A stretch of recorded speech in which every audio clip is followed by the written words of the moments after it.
சுரங்க விவகாரத்தை எடுத்துக்கிட்டார். ஏலம் விட்ட ஒன்றிய அரசை கண்டிக்காம நம்ம அரச குறை சொல்லி பேசினார். அதை கேட்காம சொன்னதே திரும்ப திரும்ப இந்த வாழைப்பழங்கள் தெரியல உங்களுக்கு, செந்தில் கவுண்டமணி காமெடி தெரியல உங்களுக்கு, வாழைப்பழ கதை.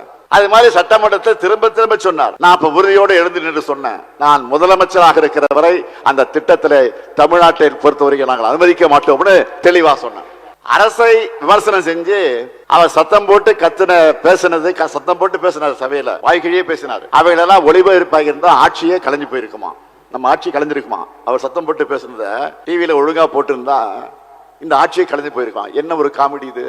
நான் அவருக்கு அன்போடு பொறுமையோடு சொல்லுகிறேன், பழனிசாமி அவர்களே, காலி குளம் உருண்டா சத்தம் அதிகமா தான் வரும். அதே போல நீங்க உருண்டு புரண்டு சத்தம் போட்டாலும் அதுல உண்மை ஒரு துளியும் கிடையாது.